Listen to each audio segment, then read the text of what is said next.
বিসমিল্লাহির রহমানির রহিম। হে সমস্ত জগতবাসী, আজ আমি আপনাদের সামনে যে কিছু স্বপ্নের ব্যাখ্যা নিয়ে হাজির হলাম। যেই স্বপ্নগুলা আপনার ব্যবসা বাণিজ্যে, আপনার সংসার, ফ্যামিলি, পাড়া প্রতিবেশী এদেরকে নিয়ে চলতে হয়। তো এখন দেখা গেছে আপনার জীবনে এমন কিছু ঘটবে তা আপনি জানেন না, তো জানলেও বুঝলেন না। যেমন স্বপ্নের মাধ্যমে আল্লাহ অনেক কিছু দেখিয়েছে, কিন্তু আপনি সেটি বুঝে নেননি। না বোঝার কারণে যেভাবে সেভাবে চলেছেন, তখন কিন্তু বিপদগ্রস্ত হইতে হয়েছে। তাই আমি বলবো, আজকের এই স্বপ্নের ব্যাখ্যাগুলো শুনে রাখুন, পরবর্তীতে আরও ভালো ভালো স্বপ্ন এনে দেব।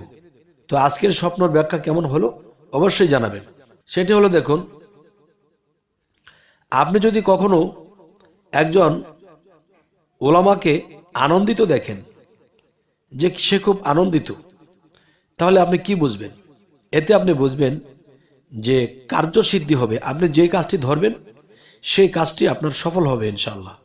এবার আসি, ওয়াজকারীকে দেখলে আপনি কি বুঝবেন? যারা ওয়াজ করে তাদেরকে দেখলে আপনি কি বুঝবেন? এদেরকে দেখলে আপনি বুঝবেন সুনাম লাভ হবে এবং আপনার খ্যাতি লাভ হবে। তাহলে এটার সাথে সেটার কি সামঞ্জস্য? যেমন দেখবেন যে একজন ওয়াজকারী যখন ভালো ওয়াজ করে, তখন কিন্তু দেশে বিদেশে তার খ্যাতি লাভ হয়, সুনাম হয়। তাহলে যিনি সুনাম করবে তাকে আপনি দেখেছেন, কিন্তু আপনি দেখলেন কেন? আপনি এজন্যই দেখেছেন যে আপনার সামনে সুনাম হবে, আপনার লাভবান হবেন যে কোনো বিষয়ে। এবার আসি, ওলামাকে নাখোশ দেখলে, যেমন আপনি দেখছেন একজন ওলামা, সে বেজার হয়ে বসে আছে, মুখ চোখ কালো করে বসে আছে, তাহলে সে খুশি না। তাহলে এরকম একটা অবস্থান যদি আপনি স্বপ্ন দেখেন, তাহলে তার ব্যাখ্যা কি হবে? তার ব্যাখ্যা হবে বিঘ্ন আসবে এবং আপনার কোনো মালের ক্ষতি হতে পারে। সেটা ব্যবসা প্রতিষ্ঠানে, সেটা বাড়িতে, বা আত্মীয় স্বজনের মাধ্যমে, যে কোনো একটা বিষয় যে আপনার মালের ক্ষতি হতে পারে, তাই সাবধান হতে হবে। এবার আসি, ওস্তাদকে দেখলে আপনি কি বুঝবেন স্বপ্নে? এই স্বপ্নের ব্যাখ্যাটি হবে যে আপনি যে কোনো বিদ্যায়, যেই বিদ্যাতে আপনি আছেন বর্তমানে, কেউ পড়ালেখা, কেউ কোনো কিছু শিখতেছে, কেউ একটা টেকনিশিয়ান শিখতেছে, তাহলে সেই ওস্তাদকে স্বপ্নে দেখলে আপনার বিদ্যার উন্নতি হবে, আপনার ব্রেন শক্তি বাড়বে। এবার আসি, ওস্তাদকে অত্র ভোজনে দেখলে আপনি কি বুঝবেন? যে এর ব্যাখ্যা হবে পরীক্ষা উত্তীর্ণ হওয়ার লক্ষণ।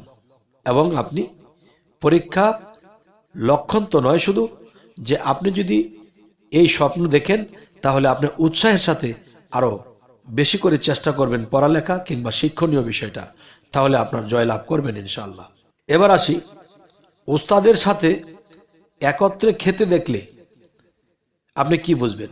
আপনি স্বপ্ন দেখছেন আপনার ওস্তাদের সাথে বসে বসে আপনি এবং উভয়ে খাওয়া দাওয়া করছেন। এতে আপনি স্বপ্নের ব্যাখ্যাটি কি করবেন? এটি ব্যাখ্যা হলো সমাজে আদরণীয় হবেন এবং মানুষ আপনাকে সম্মান দেবে এবং আদর করবে। এবার আসি, ওয়ারিশের মাল হস্তগত করা দেখলে আপনি কি বুঝবেন?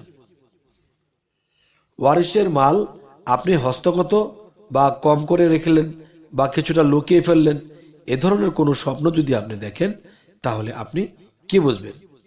আপনি এটি অর্থ হলো রোগে পতিত হবেন, অথবা স্বজন, আত্মীয় স্বজনের মধ্যে কেউ মারা যেতে পারে। এবার আসি, ওয়ারিশের সাথে কলহ করতে দেখলে কি বুঝবেন? যেমন একজন ওয়ারিশ, তার সাথে হইচই, তার সাথে আনন্দ করছেন, কলরব করছেন, কলহ করছেন, তাহলে এটি দেখলে আপনি কি বুঝবেন? এটি এই ব্যাখ্যা বোঝায় যে আপনার মাল ক্ষতিগ্রস্ত হবে। আচ্ছা, তাহলে এই স্বপ্ন দেখলে সাথে সাথে আমাদের সতর্ক হতে হবে যে আমাদের কোথায় কি আছে। আল্লাহ কিন্তু আগে থেকেই আমাদেরকে জানায়, কিন্তু আমরা তা বুঝি না। এবার আসি, ওয়ারিশ হওয়া অপরের দেখলে, যে কেউ অপরের সাথে আরেকজন অপরের ওয়ারিশ হয়েছে, তাহলে এটা কি বুঝবো? এখন এটাই বুঝবো যে কারো মঙ্গল করবে, যে তিনি কারো মঙ্গল করবে। এবার আসি, উষ্ট্র দেখলে আপনারা কি বুঝবেন? উষ্ট্র দেখলে এটাই বুঝবেন বিশ্বাসী অথবা শান্তি লাভ হবে। আচ্ছা, এবার আসি, উল দেখলে কি বুঝবো? স্বপ্নে এটা বোঝায় বালা মুসিবতের লক্ষণ, মালের ক্ষতি হতে পারে, তাই সাবধান হয়ে আমাদের চলতে হবে। এবার আমরা যে নিজের মৃত্যুর খবরটা জেনে নেই, বোঝার চেষ্টা করি, যাতে করে আমরা মৃত্যুকালেও এরকম কিছু দৃশ্য দেখলে আমরা বুঝতে পারবো যে আমার মৃত্যু আর বেশি দিন নেই। সেটি হলো, দেখুন, আপনি যদি কখনো দেখেন যে আপনাকে একটা বিরাট বড় এক দেও দানব আপনাকে দৌড়াচ্ছে, দৌড়াতে দৌড়াতে দৌড়াতে দৌড়াতে শেষে আপনি তাকে আর দেখছেন না। এরপরে আরেকদিন স্বপ্ন দেখলেন এই গাছে এক পা, সেই গাছে এক পা, মাথাটা তার আসমানের দিকে। এমন কোনো বিকট আকারের যদি কাউকে দেখেন যে আপনার দিকে সে হাত নাড়াচ্ছে বা আপনার দিকে সে কোপ দেবে, এরকম কিছু যদি দেখেন, তাহলে কি বুঝবেন? তাহলে এটাই বুঝবেন যে আপনার হায়াত একেবারে নাগালে এসে গেছে, আপনার হায়াত কমে গেছে। তো এখন কি করতে পারবেন? এখন যদি আপনি চেষ্টা করেন যে এখন আপনি মৃত্যুর খবর আপনি জানেন না, বাড়ি করতেছেন, গাড়ি করতেছেন, কত কিছু করতেছেন, যখন জানতে পারবেন যে আপনি আর 11 দিন বাঁচবেন, কি রে আমি 11 দিন বাঁচবো, তাহলে কাজ করে কাকে খাওয়াবো আর নিজেই বা কি খাবো? তাহলে আপনি নিজে সংযত হবেন, আল্লাহর ইবাদতে পড়ে থাকবেন, পাগল হাল এসে যাবে আপনার মধ্যে। তাহলে কি বোঝা গেল? তখনই আপনাকে বুঝতে হবে যে আমার মৃত্যুকাল ঘনিয়ে এসেছে। তখন আল্লাহর কাছে মোনাজাত করে সেজদা দিয়ে কাঁদিয়ে বলতে হবে যে হে আল্লাহ, যদি আপনি দয়া করেন আমার হায়াত দীর্ঘ করে দিন, আমি যেন এই পৃথিবী থেকে আপনার ইবাদত করে আমি যাইতে পারি। তো আল্লাহ যদি দয়া করে হায়াত বাড়ানোর মালিক তিনি বাড়িয়েও দিতে পারে।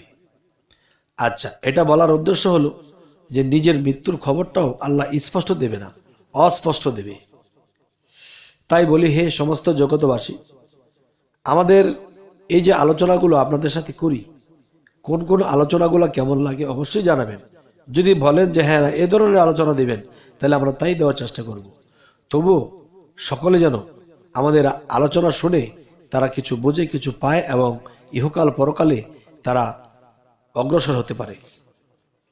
তবে এখানে আরেকটা বিষয় হলো, আমাদের চ্যানেলের আলোচনা যদি আপনাদের ভালো লাগে তো অবশ্যই সাবস্ক্রাইব করে নেবেন এবং পরবর্তীতে যেন ভালো আলোচনা এনে দিতে পারি। তো সকলেই ভালো থাকবেন। আল্লাহ হাফেজ।